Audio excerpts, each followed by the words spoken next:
Leeds United made the most of their second chance in the European Cup against Stuttgart, the team they say has more foreign reserves than the Bank of England.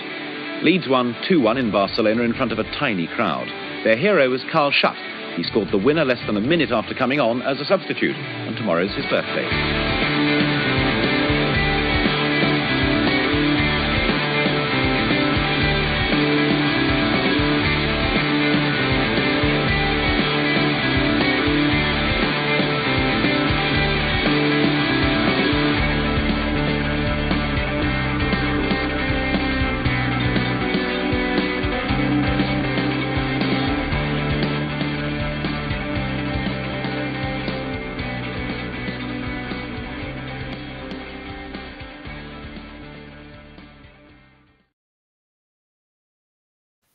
Hello, good morning, good evening, good afternoon, good day, wherever you are in the world. Welcome to episode 178 of the Talking Shutt podcast. What you are given with one hand is taken away with another. So, the giving tonight was we've got Raggy back. Good evening, Rags, from your wardrobe. Yeah, well, it's a very makeshift wardrobe, makeshift bedroom. Yes, good to be back. Welcome back, mate. We were thinking about plastering on a milk carton and putting it out saying, "Have you seen this man?" But you're back now, so that's amazing. I'm back. You don't have to do that. You can call off the dogs. Yeah, it's fine. We'll call off the dogs. But obviously, the taking away element is that we're again stuck back behind our computer screens in our own homes because one of us are a COVID super spreader whose name shall not be mentioned. But good evening, Ben. Yeah, it's my fault this time, isn't it? You know what? I was saying this weekend that it's become like a challenge not to get COVID, and I'm doing all right so far because it's not me, it's my girlfriend. But I've taken the sort of choice that I'm going to stay in, even though I'm testing negative. I'm going to stay in just in case and do it like that. Yeah, it's a safe bet, mate. And obviously, we're joined by Mike. Good evening, Mike. How are you, mate?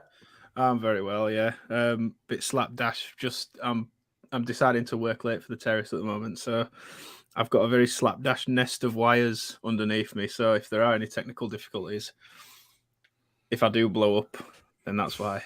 We'll just get through them, Mike, like we normally do. Anyway, good evening. Obviously, we're live on YouTube and Facebook. If you are on them platforms at the moment, share the stream to your page. Or if you're on YouTube, share it to somewhere where you share YouTube streams. Well, that is, I don't know. Obviously, if you're on Facebook, we're supported by the guys from our Leeds, aren't we? Facebook page. Jay's in the chat at the moment. Please go give them a like and follow that for your biggest Leeds chat on Facebook. Obviously, we're joined by our sponsors, the guys from The Athletic and The Terrace, which we'll hear a little bit about them a little bit later on. But I think before we came on, we were all having a bit of a chat, and it was all a little bit damp and a bit because of the manner of Saturday's defeat. So going into the game, you look at that and you think good opportunity here to spread us a bit further away from the dreaded drop, and we didn't take that opportunity. How did you see the game, Mike? I'm going to come to you first because obviously us three were in the ground. I'm interested to see yours. Was it via South Africa this week or Jamaica? Yeah, maybe? I got myself some rand converted. Yeah, sound. Yeah, we went. How did you see the game? Lovely trip. Going into it, yeah. To be honest, I hoped we'd just set up the same as West Ham. To be honest, I thought it should be an easy 3 points. Really, they haven't recruited as much as they possibly could have. So that was a massive green light for me to say, let's just go and smash them while the confidence is down, because they look like a house divided. And then, what can you say? I agree with your article, Gaz, that we beat ourselves, didn't we, in the end? But yeah, I hoped going into it. I thought I couldn't see why Dan James would start as striker again. I thought Gelhart's fit. Gelhart's starting, or maybe Roberts is starting. Think of that what you will in retrospect, but I thought we'd go and just get at them, and we did, to be fair. Like, I think you'd be far pressed to say we didn't absolutely dominate the game. But apart from putting it in, which is what we always... That's Leeds through and through, isn't it? I was speaking to someone on the phone last night, and the way I'd kind of described it is, can you remember that little period in the Championship where teams came and just sat in, and we really struggled to create real clear-cut chances. We did a lot of it went left, then it went right, then it went into the middle, then it went right. Then there was a ball in the box, nobody got on it, and then we just did that. We just recycled that. Yeah. Saturday's game had a feel of that. We got in good room. We got in good areas. Raf a few times down in front of us because I was in the northeast corner on Saturday. Into good areas. Either side, really. Either side, we were getting in behind and had loads of fun with it. Yeah. We were getting there, and then it was literally just that last bit. I mean, that's why I named the episode. I would think of a name, and I named the episode Dejavu Whites, because it was just like them games in the championship. Yeah. You're right. It was both sides. I turned around to Neil, who I go with. He was like, first half, he said, Harrison's got so much space. I was like, yeah, against Trippier as well. He went, it's never Trippier. Yeah. He couldn't believe that with Kieran Trippier because he had him on toast every time. And the nerve, right, of match of the day to then turn around and go, oh yeah, Trippier had Harrison on toast. He absolutely, he was like tight to him, and it was like it showed like 3 or 4 select moments where he actually dispossessed him.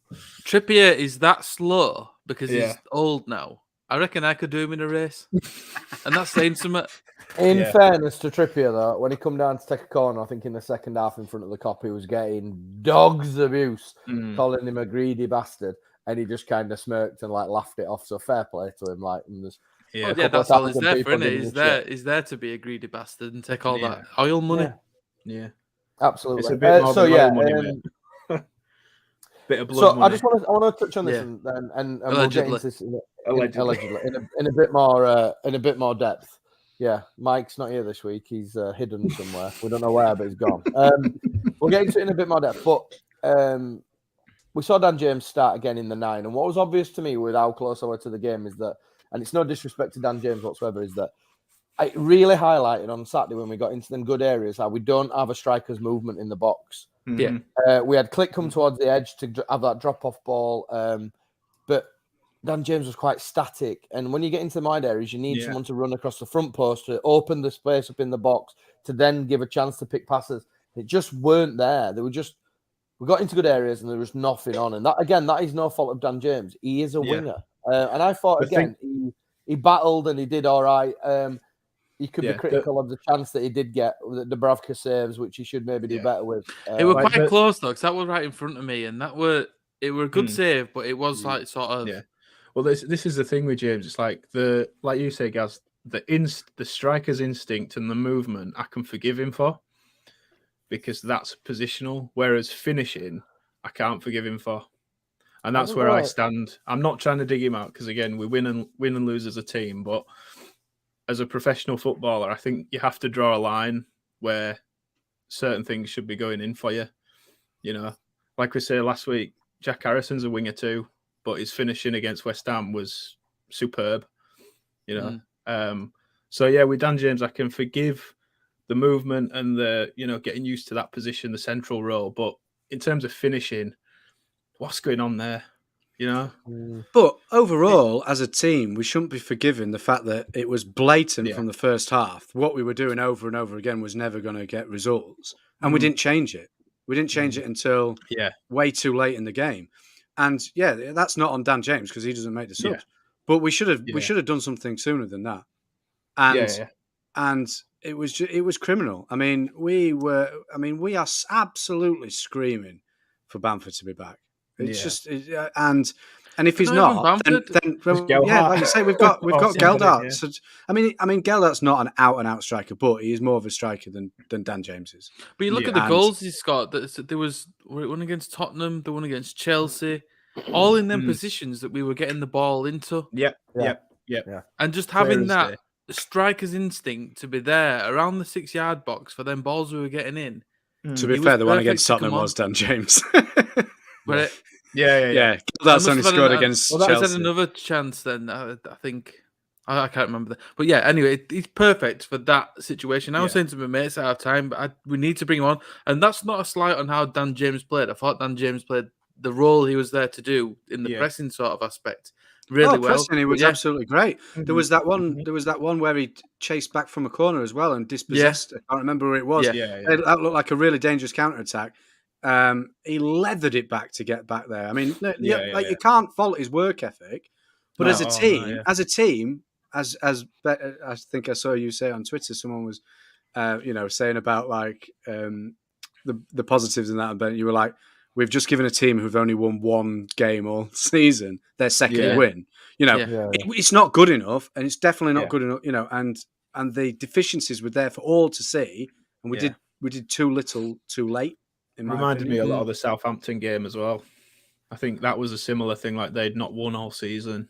Then Leeds roll into town, or they roll into Leeds. I can't remember which it was, but no, we definitely rolled into Southampton. Yeah. I suppose in a way it's a good. I guess if you're thinking of how bad a team is, sort of thing. At least the problem is we're scoring goals and we're not letting in goals like we were a month ago. Isn't it? Yeah, it's like at least we're. Well, no, a month ago we were letting in goals for fun, weren't we? But yeah, that's true. I suppose that's all down to having the defenders we had out and stuff like that, and the team setup we had then because of the injuries. But that game should have been done at half time. Yeah. Oh yeah. There's no excuse for it, really. Yeah, absolutely.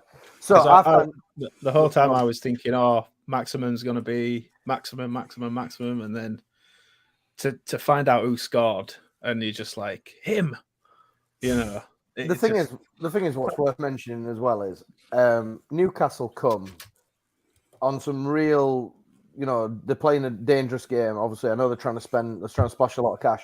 I've just seen on Sky Sports a minute they're trying to sign Brighton. From what I can see, they're trying to sign all of Brighton's centre halves. It's almost as though they're like sat there in a conference room at St James's, going, right, who's got a decent defensive reckon? Brighton, buy them. They want Graham Potter. They want Graham Potter, so they'll just buy his team and then get him. And they got like a 40-person list for each position. Something stupid like they're quickly going through this list and crossing people off. Yeah. Like literally, they must cross off 10 a day that they put bids in for, and they've told them to fuck off. Yeah.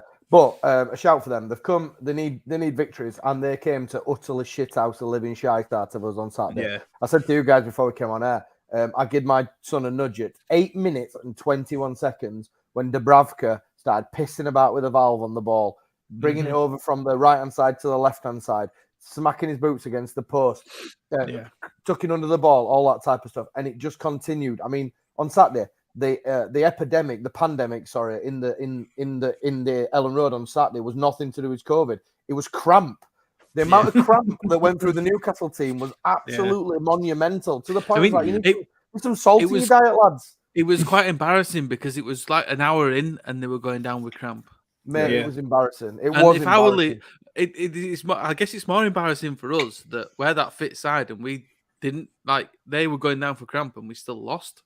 I think the other side of it as well, though, is they knew what they were. They just wanted to disturb us getting in any sort of rhythm.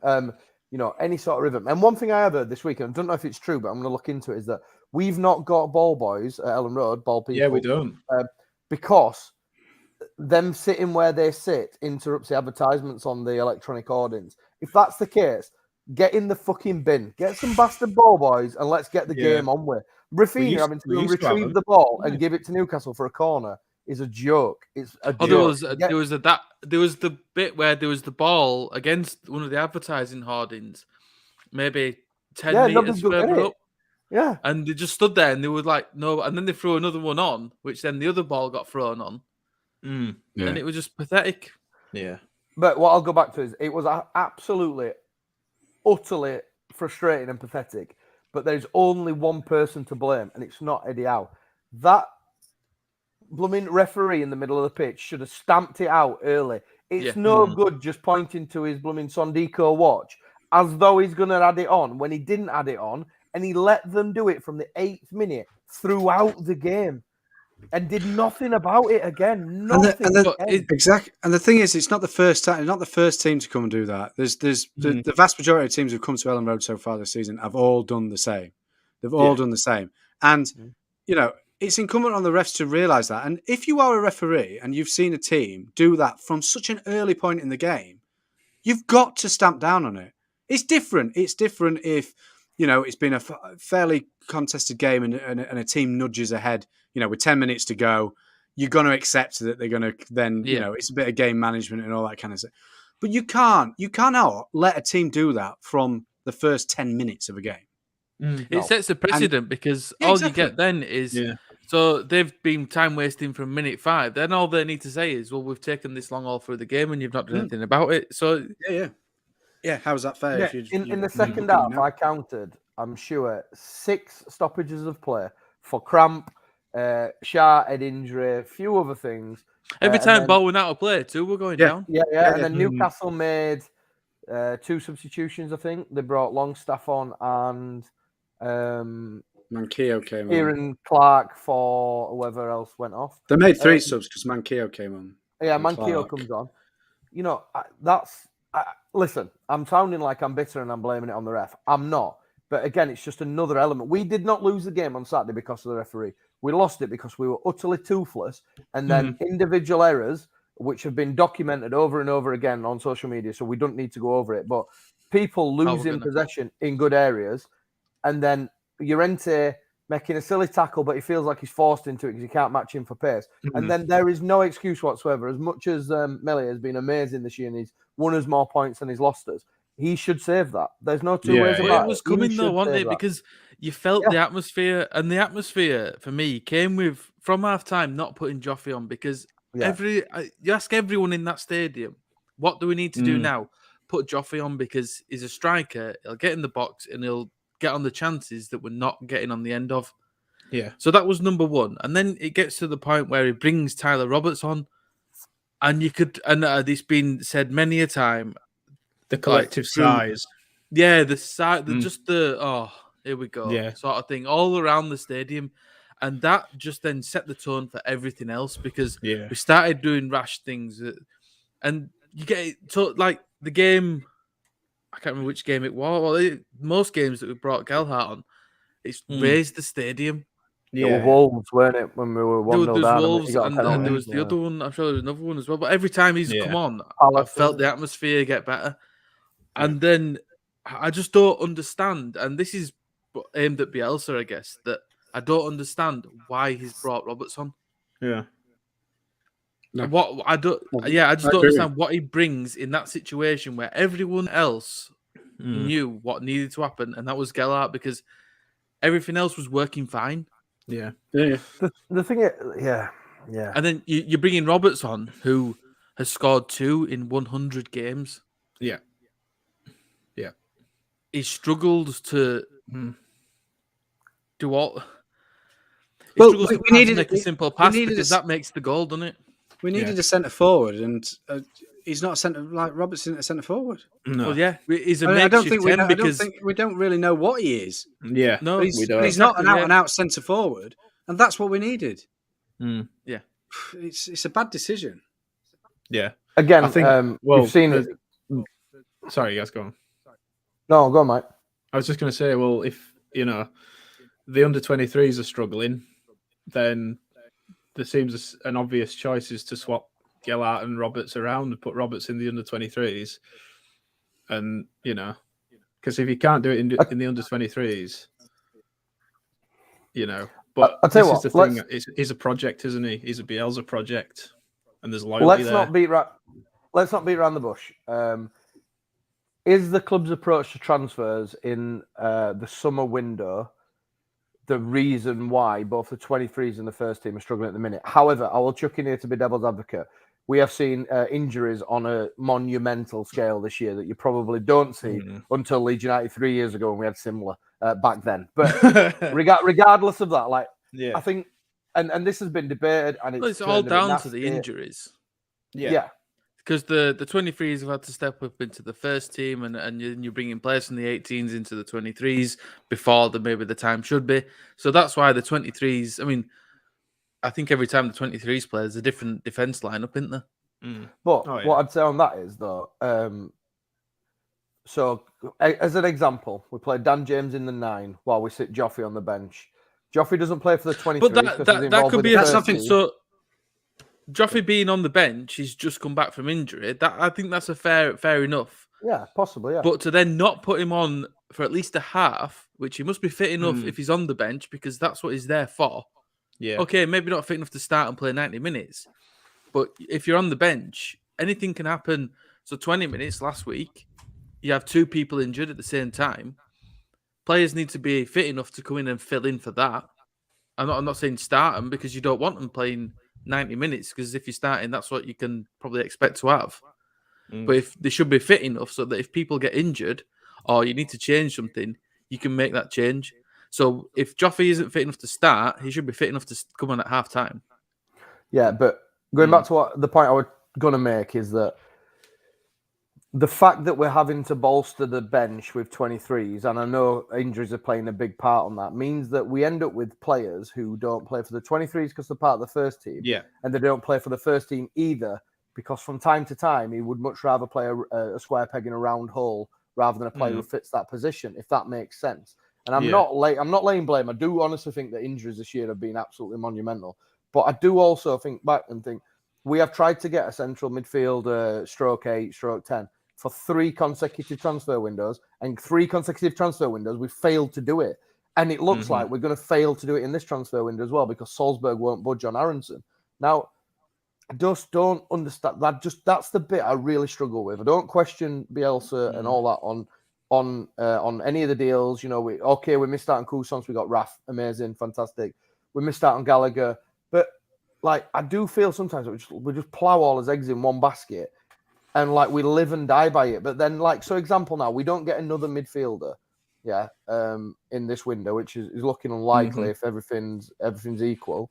But then does Bate then get a chance, or does he stick in this perennial idea that he can't play in the 23s and he can't play in the first team either because he'd rather play Dallas in there? Which again, I'm not saying I know the answer, but I'm saying it's like the 23s are suffering and the first team's suffering, but we persist in playing. Dan James's example, we're persisting playing a winger up front while we've got a striker sat on the bench. I get it. Don't play in either teams, you know what I mean? I know exactly what you mean, but like you say, that's born out of the injury crisis rather than the kind of transfer strategy in my mind. Because you could play devil's advocate and say we went out and signed 3 more players in the summer, or 2 players in the summer and 1 in this window, and we didn't have anywhere near the injuries, people would suffer then because you haven't got Joffrey, you haven't got Bate, you haven't got Helder, you haven't got these players coming in and even getting anywhere near the first team. So their development suffers. So you give with one hand and you take away with the other. And I know that, and it's really frustrating. And we look at this now, but that is for me, it's a combination of Bielsa going, right, small squad, we'll boss it with under 23s. I've looked at them, some of them are good enough to do it. And I agree with that. I agree with Joffrey's good enough for the first team. I agree that from what I've seen of Bate, he does. Definitely what I've seen of that Helder, he looks absolutely class as well. Cresswell, another one. I know he's injured at the minute. But all of them who seem to have come through that he's identified are good enough. Now, for me, the under 23s, I don't mind if they finish bottom of the league as long as the first team are doing well. You know, obviously you want them to do well, but they are there to supplement the first team. So you want them playing against the best in their thing, don't you, as well? Yeah, I suppose. So at that point, you go, right, that's what Bielsa wants. We've got it. We've given him Firpo to replace Alioski. Forshaw's back, and we've given him another winger, spent 25 million on it. At that point, you go, right, that's fair enough. Right? You know, we finished 9th last season, and this is it. You just don't legislate for an absolute injury catastrophe, which is what we've had. But you've got to agree, though, Rams, that injuries aside, for 3 windows, we've identified we need a central midfielder, and for 3 windows, we've not got one. Yeah, I think for me, I agree everything you've just said. I do think Bates good enough. I definitely think that Joffrey's good enough. Elder's good enough. Cresswell's good enough because they've proved it. But I still cannot get by the fact that we've identified that position in consecutive windows and not done anything about it. So it's like, you know, Cousins deal fell through, sign Raf, which has turned out to be a fantastic deal. Gallagher don't work. Cousins. It's just like take Cousins, who was the centre midfielder we were looking for, and look at how it was a bit dodgy before that, his attitude, and then he's gone to wherever he's gone to now, and they've sent him back or whatever, and that's not worked. We've got away with that one. because we could have ended up with the same thing in a very similar situation to Augustine. And is it just the case that we aren't finding or we can't get hold of the player that we rightly need at this point? Whoever that player is. Because it's same again. I mean, we're going for this Aronson, but he seems more like a 10 attacking midfielder to me, where we've got them players that have been playing 10 attacking midfield. We've got Rodrigo. We've got, if you class Roberts as a 10, they're a 10. You've got Click, who to me is more of a 10 than an 8. Yeah.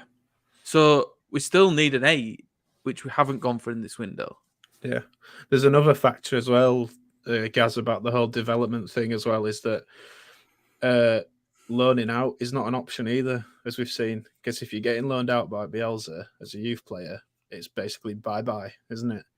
Yeah. Like, so, the development question, it really is a dead end. It's a cul-de-sac, isn't it? Because they are suffering because you can't go out on loan, you can't play for your under-23s team, and you're not getting game time ahead of, Roberts, and it's like, it's like, it is frustrating. It all boils over, doesn't it? And then just want to check this comment up at the bottom. Liam Duffy on Facebook, thanks for your comment, mate. No central midfielder yet. Forshaw came back again with this narrow-minded comments and Joffrey this and Joffrey that. He doesn't do what Bielsa wants when we are out of possession. That's why he doesn't start. Okay, if that's the case, go and buy someone then. And Forshaw as well. It's all well and good saying that about Forshaw now. Before, we were expecting a kid who'd not played for 2 years to come back and make the impression he has. I don't think anybody, man nor beast, ever thought he'd come back and have the impression that he did do. And fair fucks to him. And I'm more happy than anybody. But it's all right to say that now. If we could travel through time and come back and give us the answers, we would, but we can't. When Rajazani made the comments about Forshaw, for me, he threw him under the bus. Totally uncalled for. Because it heaped so much pressure on him that if it fell through, it's on Forshaw, essentially. So it's all you need to do is read the article from Phil A in The Athletic on Forshaw, which came out back end of last week, in how, not to sort of give the whole story away because you should go read it, but the lengths that they went to and sort of out of the box lengths that they went to cure Forshaw's problem and the reasoning for it. Like, when you read it, you'll think you wouldn't connect how his injury came about. And it's total freak, like sort of kind of thing. But who's to say that whenever they've sort of figured out the way that they needed to fix this injury, whether they'd have even got there, because it was just by chance that they tried a certain thing, which says in the article what it is, that they did this and that solved the problem, or knew how they had to solve the problem, sort of thing. Also on the Joffrey this, Joffrey that, he's 19 and he scored against the European champions at their place. So, Joffrey this, Joffrey that. So, Joffrey does do the closing down. I was going to say, I've never once watched Joffrey play and think, he's lazy and he doesn't close down, because he does. Yeah, even if he is, go on. Sorry, Liam went on to comment a bit earlier on, but I did miss it. It says, the problem is Joffrey won't do the closing down Bamford and James do when out of possession. So many people only see the game from one perspective. And I don't agree with that. And I don't care if he doesn't do the closing down or whatever. If he'd have come on and scored, if he'd have brought him on at half time, which he should have done, we're talking about Newcastle and we win. That's how you win football games. Yeah, we're talking about Newcastle as well. We don't need to be pressing them. We just need to play through them. Mate, the thing is with Newcastle, there were nothing to press because they're literally. And Newcastle are literally that bad. They would have just passed the ball back to us because they were awful. They just give it away constantly. Watford was bad when we played them at Ellen Road. Yeah. But that was the worst team I've seen at Ellen Road this season. Yeah. And they fucked us. The pressing idea with Newcastle was out the window because they didn't hold possession long enough. They didn't try and play out from the back. They camped in with a bank of four and sat deep and tried to stifle the game and nick something. And ultimately, that's what they went on and did. So really, from a Newcastle point of view, you look at they executed a game plan, and they'll be. And it was kind of like it was a bank of four centre defenders because they weren't bothered about defending wide. We got through so easy. No. And yeah, we just didn't have. And I just don't know how. I'd like to understand that conversation, like with Bielsa, that why he wouldn't go for someone like Joffe in that situation. I mean, even all the analysis to do, and they're thinking and obviously it must be a game plan for us to get in like we do, because we change how we attack depending on the opposition, and we got in there so much, and you're thinking all we need now is someone just to put it in, because nothing else mattered really about pressing or up like that. We was having that much joy. All we needed to do was score that goal. Then you score the goal, and you can worry about pressing after that. Yeah, so, sorry, Liam, I'm good backwards and forwards here, William, but that's what this show's all about. Okay, then, if we sign a striker now and when Bamford's fit, we could be spending X amount for someone to sit on the bench. On that, though, we have got to get this idea out of our heads, or certain elements of the fan base, that all these players who've done so well for us, that means that's it, they're nailed on forever. I want Leeds to go and sign competition for Bamford, competition for Calvin, competition for Melier. We need people to drive these players on to the next level. And you know, you need a young, hungry lad. Come and say, Patrick Bamford's our number 9. Go and displace him. You know, you're good enough. That's why we've signed you. Go and displace him. You know, and then Bamford plays 65 minutes. This kid comes on for the last 25 and chucks himself in with a chance. Like, we can't just constantly keep. And this is what's been a frustration, particularly on Twitter this week, with, you know, because you dare speak out that things are not working and certain players are struggling. But then you get fed back there. Yeah, but these players got us promoted. These players, brilliant, and they will be forever indebted to them. Amazing, honestly, Leeds heroes to a man that got us promoted out of the Championship. But we have got to evolve. We have got to bring players in who are better. We have got to bring players in who are gonna push these players to maybe push them to the next level. We've got to do that. We can't just stand still because they did us a great job then. Same as I've seen a bit of theory this week. Let's not sign anybody, because remember when we nearly went bust with Ken Bates or Ridsdale or whoever else. Like, we can't stand still. It's got to be done sensibly, but we can't stand still for me. Not only that is Bamford got injured against Newcastle on the 17th of September. Since then, he's come on for half an hour against Brentford, scored, and got injured again, and hasn't featured since. So it's all right. I mean, look, we want him back. I want him back. I'm his biggest fan, absolutely.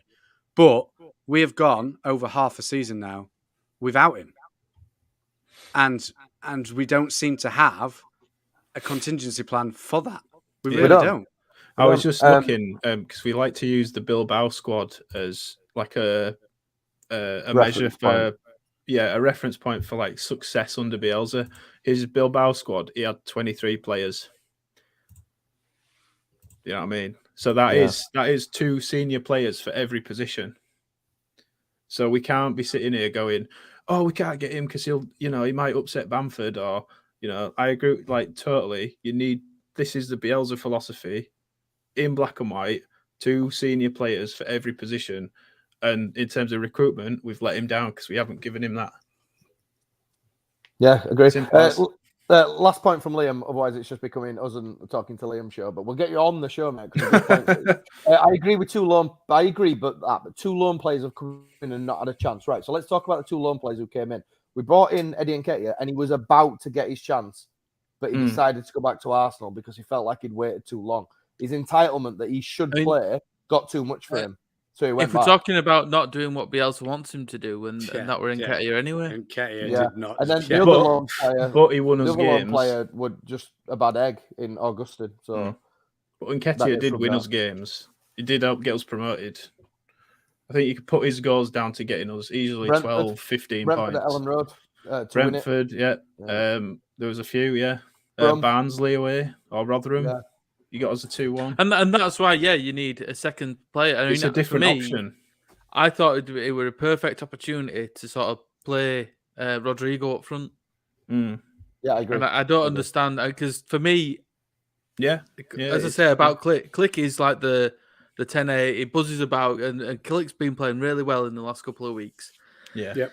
And he moves wide and everything else. And then we kind of had, which it was okay at one point because of how Newcastle were, and they was giving us the ball back. We didn't really have a midfield because you had sort of 2 10s that were just hovering about and then dropping in and stuff like that. And then you just had pretty much Cock who managed it on his own because They had the space to do that.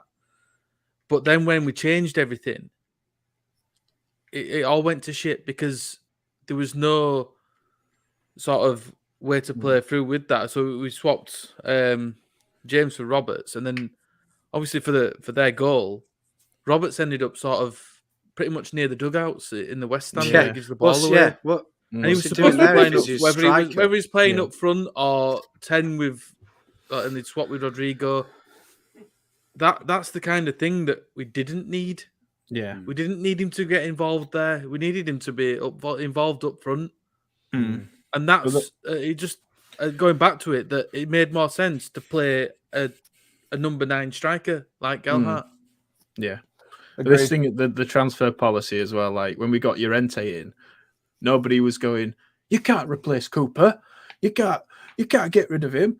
And now people are doing it for Dallas or Roberts, and it's like this is how we evolve. Llorente is probably one of our best players now. He had an absolute barnstormer against Newcastle, cleaned everything up. It was just that one mistake he got dropped in.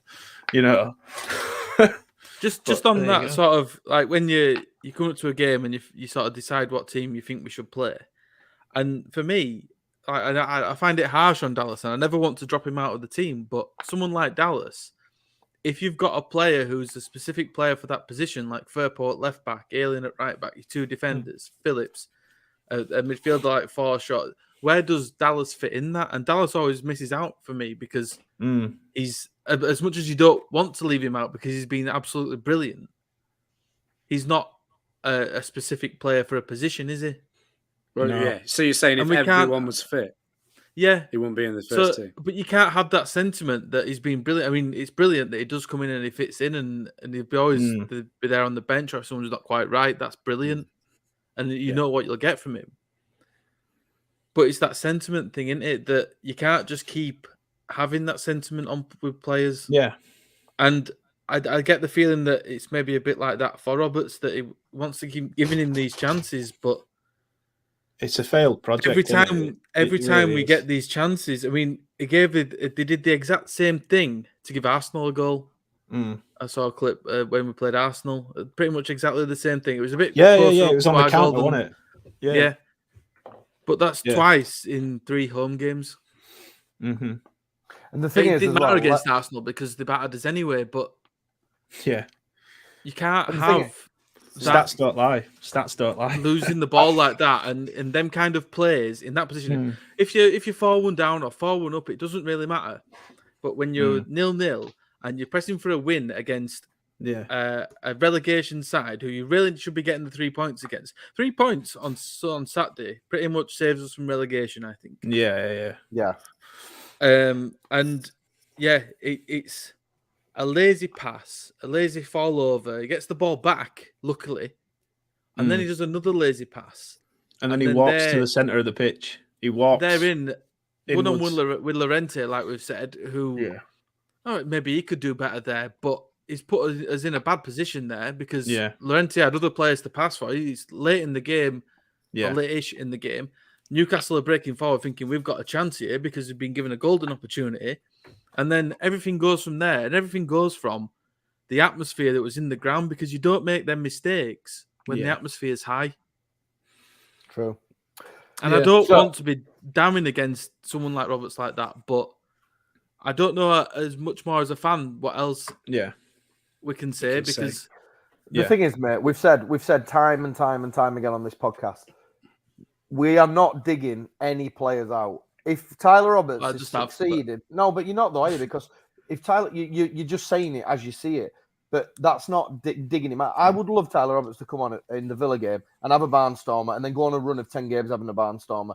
If he does that, it means Leeds United are doing well. Yeah. And law of averages. I don't.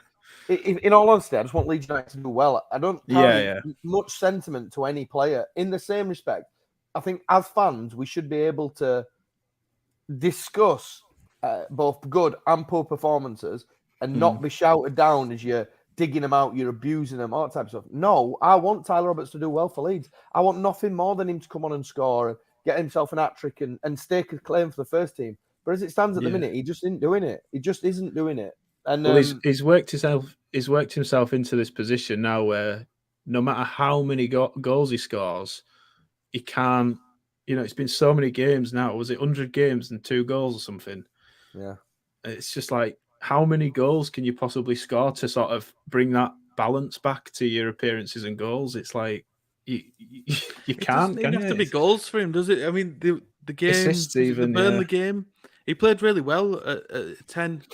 He had many chances. No, how did he play up front? I can't remember. But he had a lot of good chances, and he should have scored a couple from that. Yeah, but when he dropped off, he played really well and played some nice, neat balls.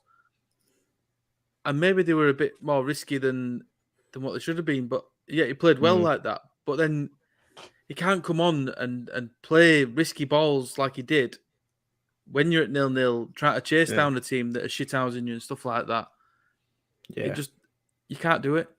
I think he's been lucky. He's been lucky as Roberts that we never replaced Hernandez for a start, and then we haven't actually bought a centre mid in. He's very, very lucky.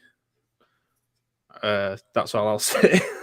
Liam Duffy, sorry, just at one point. 5 goals in that next 5 games, you'll still be saying about his 2 in 100. I think not. No, that's the point. Yeah. That's the point. We have to talk about his 2 in 100 because that's all we've got to go on at the moment. Then that's 7 in 105. Games, fantastic, but he's not in at the moment. This is 7 goals in 105 ain't great either. Everybody thinks that most people think if you point out bad performances or poor performances or, in your opinion, poor performances, you're suddenly digging them out. That's not the case. Mm-hmm.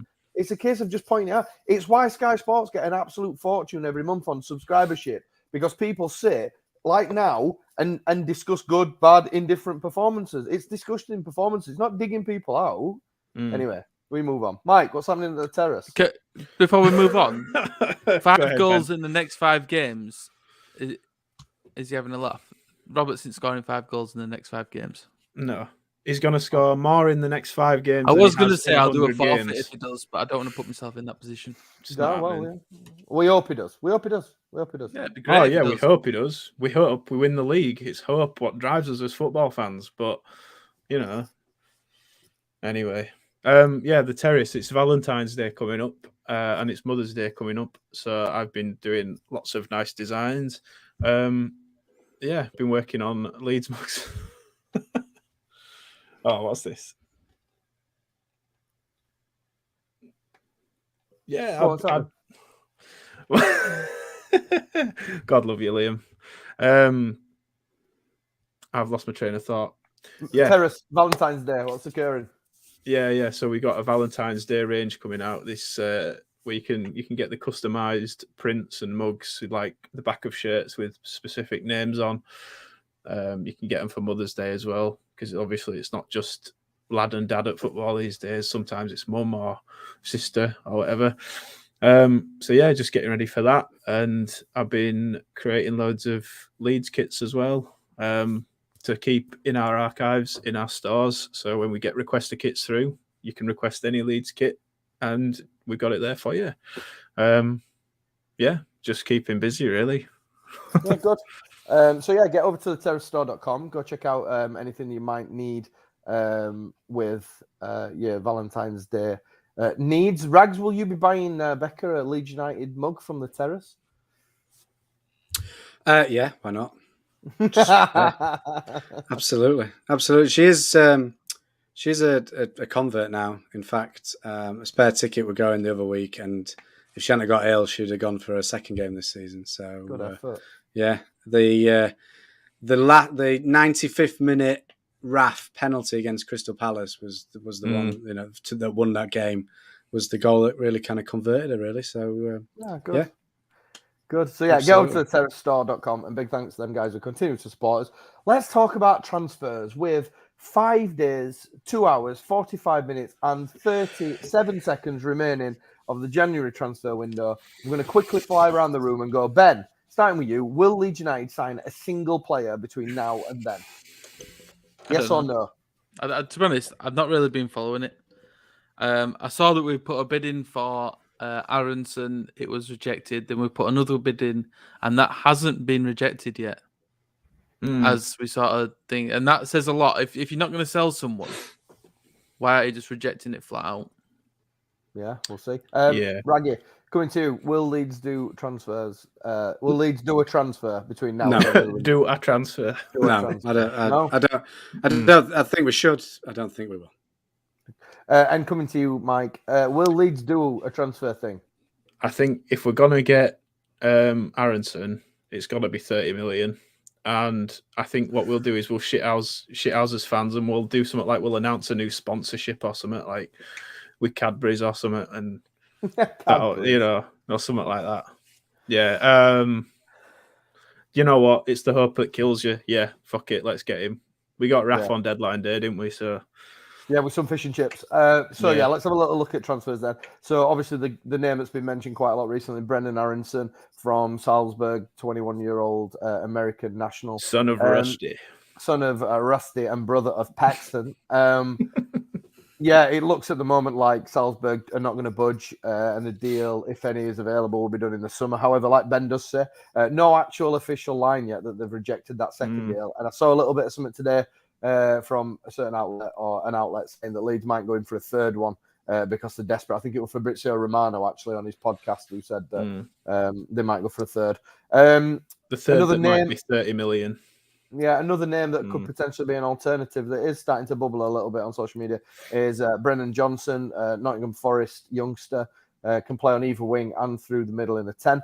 Spent a season on loan at Lincoln where he got rave reviews, and from what's been said, Leeds have tracked him for quite some time and may have had contact with his representatives when he was at Lincoln to ask kind of what money would they want from him and, you know, kind of the package and stuff. So maybe he's an alternative to Aronson, but we'll have to wait and see on that one.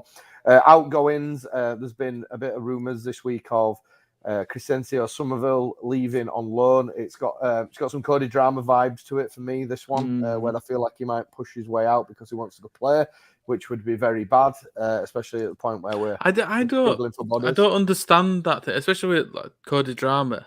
I mean, I can't remember if we discussed it last week. It seems like it's been a long week. But how, like, so the chances he's got recently, the Cody Drama. I mean, Ailing was out. He's played against Arsenal twice, and it was starting to get chances. I don't understand what a player at his age is to expect.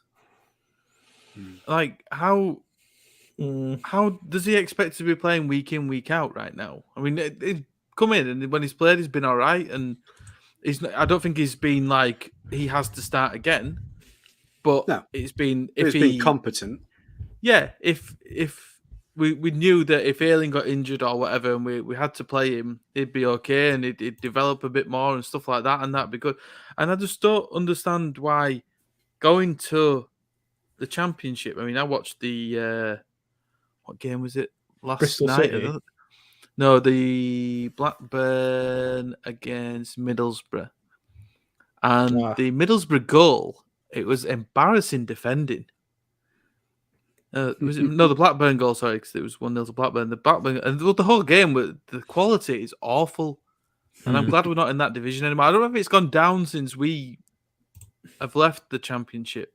I don't know with COVID and the money issues and stuff like that. The quality has gone down a bit.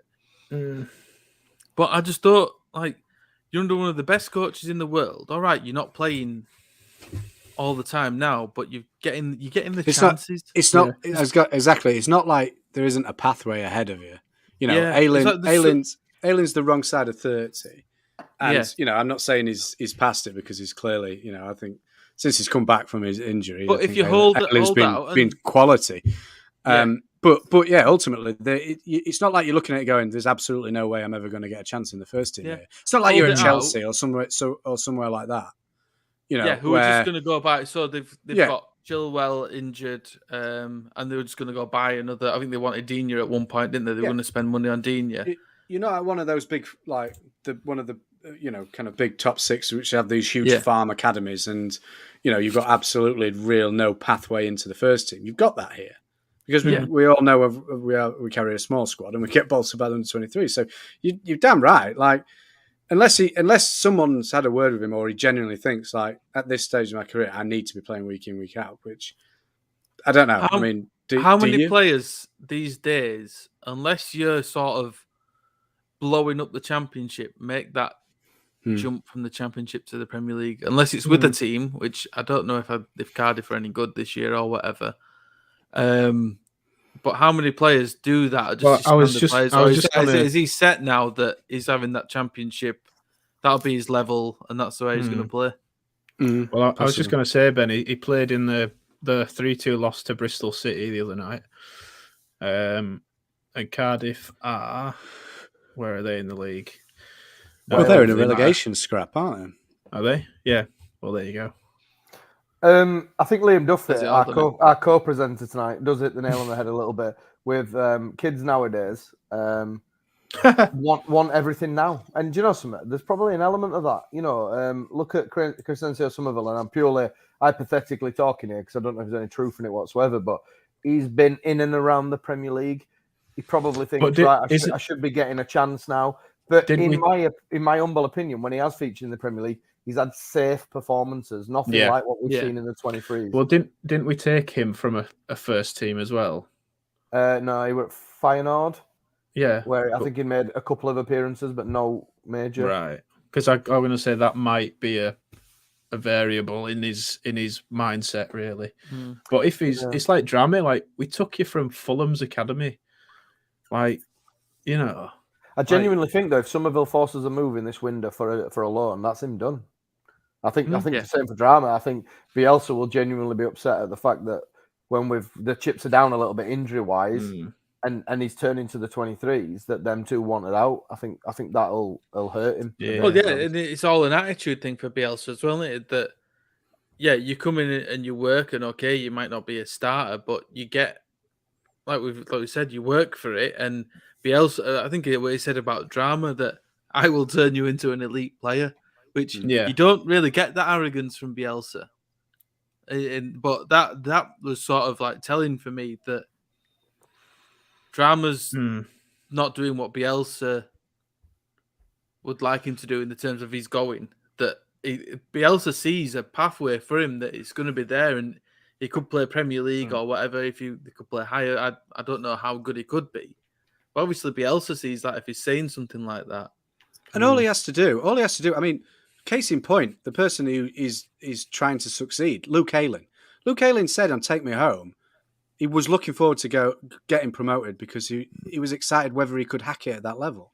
He recognises what Bielsa's done for him for the last 4 years to turn him from a decent Championship player, which is what he kind of was at Leeds, to now a very good Premier League player, and he rose to that challenge, and he was definitely improved by Bielsa's coaching methods. So for him to turn around and go, you've got a pathway here, and you're going to be developing. It's not going to hinder your development not playing. And he's still decided to go. Nah, I need to be playing. Then it just goes to show, doesn't it? And you look at, I guess you can compare it to where Ayling came from. Sorry, there's like a delay. I was just going to say, like, case in point, look at the advancement that Strauch's made. He's going to be world class. Melier is going to be world class. That's your youth players. Hjelde, Cresswell. You can put you put money on them going to be Premier League players, and like you said, Ben, Dramé, I don't know if he's just jumped ship too soon and he's just going to be Championship now, because it wasn't exactly. I was going to go on to Ayling. Ayling went to Arsenal. Went from Arsenal, got released from Arsenal, ended up at Yeovil, and had to work his way through. And did the hard yards. But he got told he wasn't going to play at Arsenal, whereas Dramé's got the opportunity. And he's playing at Leeds, and has the opportunity, and he's throwing it away. Yeah, well, the thing is, and it's so hard, and you need someone like Bielsa to bring Ayling back to the Premier League. Yeah. Go on, I'll let you finish now, mate. The thing is, when you're going on loan to the Championship as well, you want to be going on loan to a top six or, not Cardiff, and this is the thing. This should tell him everything he needs to know. If he's putting his for sale sign out or his for loan sign out going, come and get me, Championship clubs. And the one that he goes to is Cardiff. It's like, you tell me, were other teams after him? It very much strikes me as that once you make that jump, that's where you end up sort of staying. That's it. Unless you get in that good team that ends up getting promoted. which happens once in a blue moon in the Championship. I mean, now you're going to have Norwich going up and down, West Brom going up and down, or whatever. Fulham are storming that league. Burnley. I think the biggest surprise would be Emile Smith-Rowe going on loan to Huddersfield. Because they've not really done anything. I mean, they're doing all right now, but in a way, that was a bit different. That Emile Smith-Rowe was younger and wasn't getting in the Arsenal side because they had people like Ozil and stuff like that. Yeah. And that's a bit different in that he wasn't near the first team. Yeah. And that's the pathway for how some clubs sort of get to that. I mean, it could still work for us. I mean, I guess Paveda went to Blackburn, and if he's had a good half a season there there, obviously he got injured. But he has a good season there and learns. It's then come back in the summer, see where you've got to, because you weren't quite doing what we wanted to, and that's why we've let you go. There's always that opportunity you could come back. But I think if you're going at it the way that Drama's gone and where Somerville looks like it's going, if you're saying, I want to leave because of this, and doing it the way they're doing it, then they're just asking not to come back. And that's how Bielsa's going to see it. Yeah, absolutely. Obviously, we've got a bit of a break now between the next league game, which is Villa away on the 9th of February. There is a 23s game in between, though. We play Liverpool next Monday, I think, at Ellen Road. Am I right in thinking that? I'm going to get myself a ticket, but I also think that it's an opportunity for maybe some first-team players who need maybe minutes, or players who've been sort of on that crossover between the 23s. And to be honest, the 23s about confidence as well, isn't it, guys? You want to stick a senior in there to get some confidence, get some goals or assists, Yeah, absolutely. Anyway, let's get a bit of this. Shithouse of the week. The shithouse for the week segment. This could be an hour long in itself, I feel like, this week. Quite a bit of angst on the podcast, I think, all born out of frustration from Saturday's game. So, first nomination is COVID-19 for not letting us to get together this week. I've missed my pint of Star of Pramen on a Wednesday. And last week we had a fireworks display outside the window as well, an accidental one. Oh, God. So we bobbed COVID-19 in for that, but we do wish Ben's girlfriend that she's feeling better soon. We bobbed Eddie Howe in there for having the audacity to turn around after the game and say that Newcastle deserved it. They didn't. The referee for failing to stamp down on time wasters from the minute go to the minute end. And we bobbed the Premier League in there. Ben, would you like to explain why the Premier League are in this week's Shithouse of the Week? They're just a mess at the moment, aren't they? They cannot seem to do anything right. And I guess I'm putting like referees and VAR and everything on this. I mean, I didn't see the game. There was a game at the weekend with a VAR decision, which I think, just looking at group chats and stuff like that, there was a decision that they just thought was totally wrong. I'm not sure which one it was, but it seems to be happening a lot. There was the decision on Friday night. There was the Watford versus... I can't remember who played now.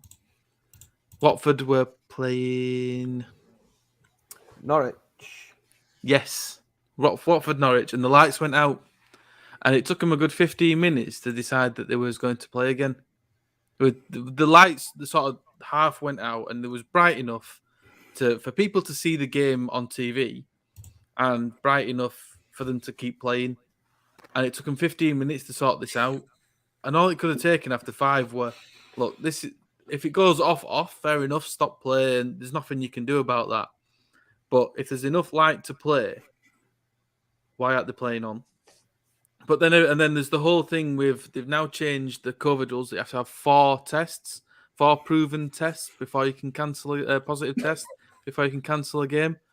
So what was the rules before that? Were it just, we've got so many with COVID, we're just not going to play this week? Well, Liverpool, it were if T-Lady got it or Jurgen's toothbrush had got it, they could just call it off at that point. Burnley the same as well, yeah. So Arsenal, it does feel... Arsenal were fine playing up, destroying us when we had like literally kids on the bench. And no first team available, but as soon as they didn't quite have their strongest team out, it was like, no, we can't play.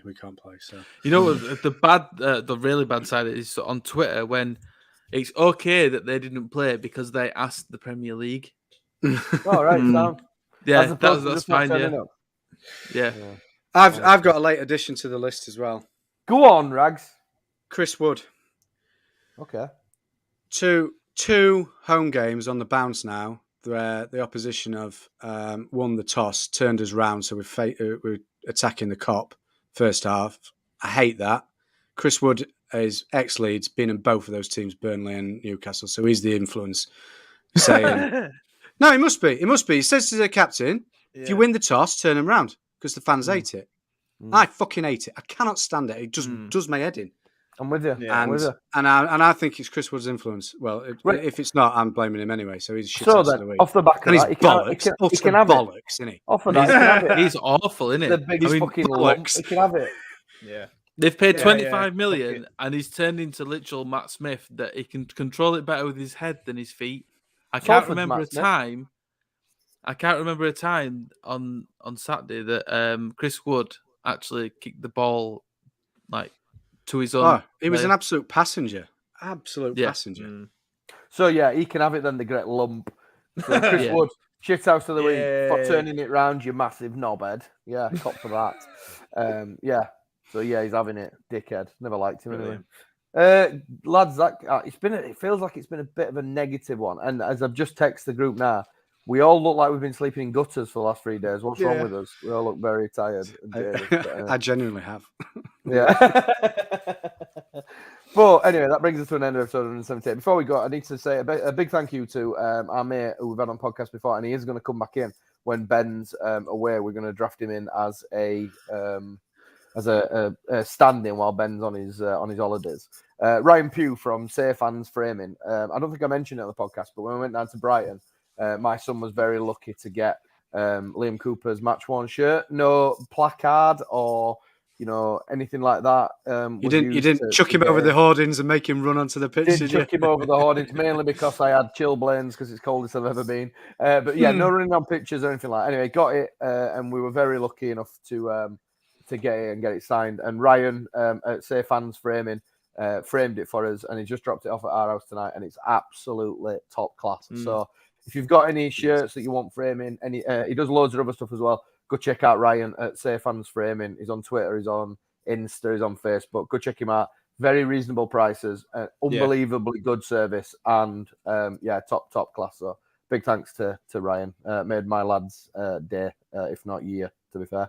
So yeah, big thanks to him. Does bring us to an end of episode 178. Gents, it's been a pleasure. It's just a bit sad that we have to discuss a defeat and it'll be a little bit negative. But we've got 2 weeks to maybe do a deal on, maybe not, and get things sorted. And there's been a couple of rumours that Calvin might possibly be back for the Villa game, which would be a real shot in the arm. I don't know how true that is, but it could be a real shot in the arm if it is. So, gents, thanks very much for your accompaniment tonight. Thanks to everybody who's downloaded it and listened back. Apologies again, it's a little bit negative, and if there's been any little gremlins in there, it's because we're all remote again. But we'll hopefully be back at Ossett Town next week to discuss stuff, because again, there's no game in between, so we'll find something to discuss. We may have a special guest, we'll have to wait and see. But yeah, it brings us to an end of episode 178. Thanks to The Athletic and The Terrace for continuing to sponsor us.